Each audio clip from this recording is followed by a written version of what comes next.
there are changing winds in the market. Even though it's springtime, things seem to be cooling off a little bit too much.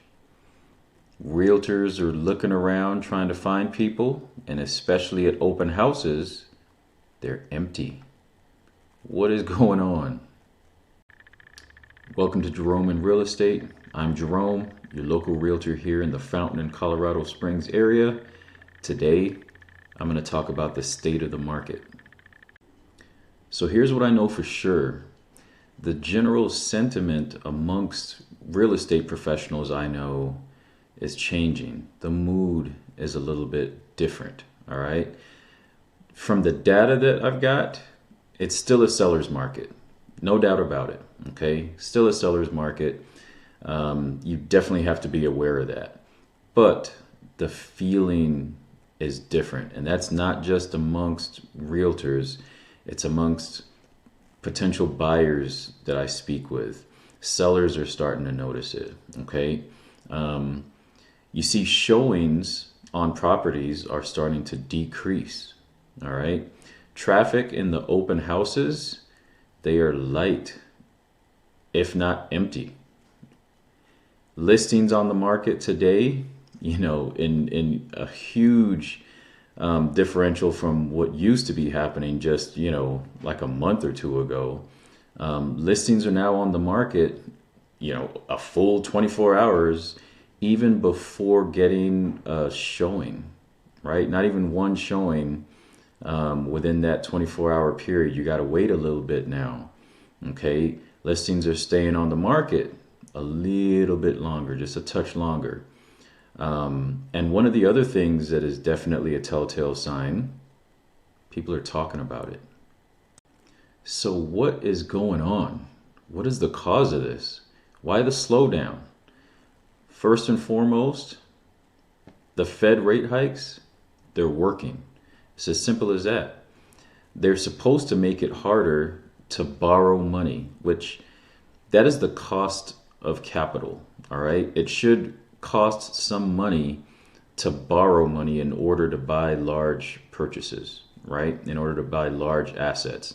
That's how this works, all right? When the cost of money or the cost of capital increases, it tends to pull back consumer spending, especially on large cap items, right? So this has a particularly effective effect on real estate, okay? Because that's normally one of the largest purchases anyone makes in their lifetime.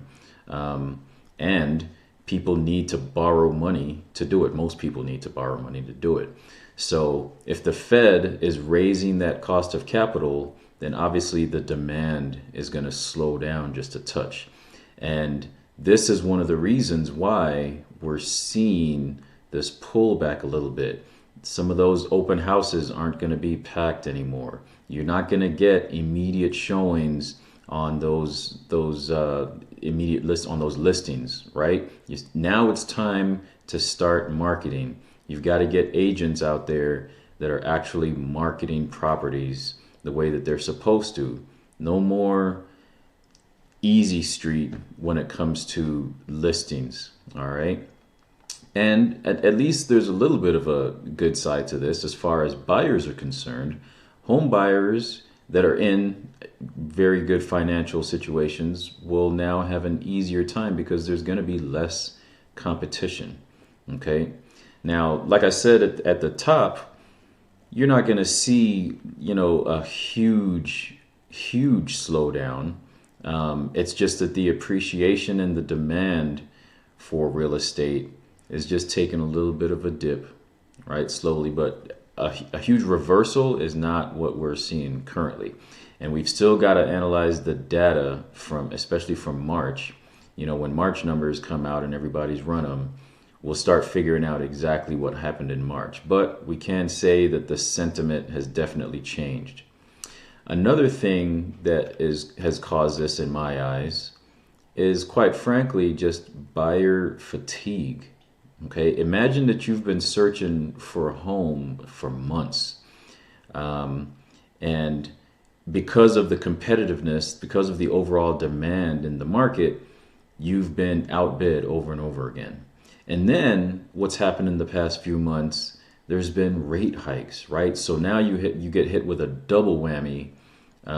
If you're a buyer in that position that's been looking for months, your rate lock expires, and then all of a sudden your rates are increasing, and it's not just little by little; it's a lot, right?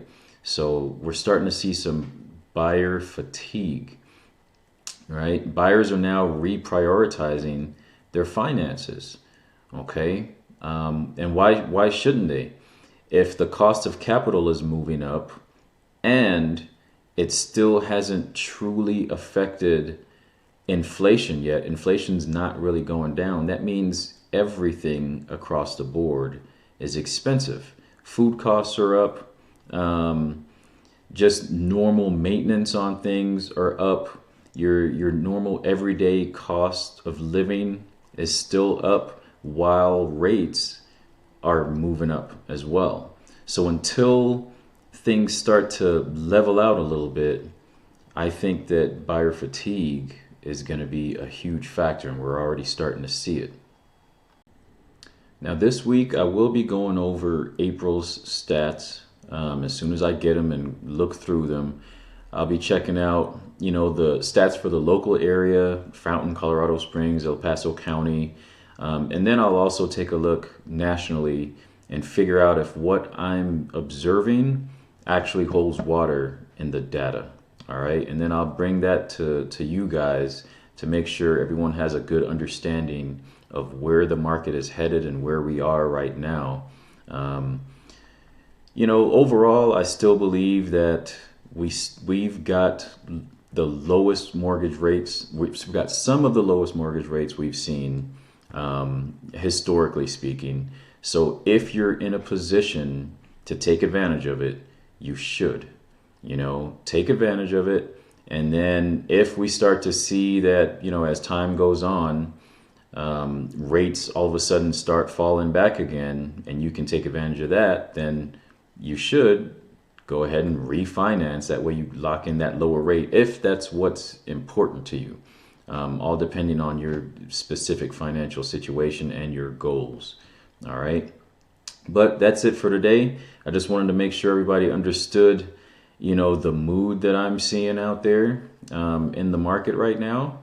Don't forget to like this video and then subscribe so you don't miss any of the statistics and data that I'm going to be putting out in the week, covering April's numbers. Have a good one.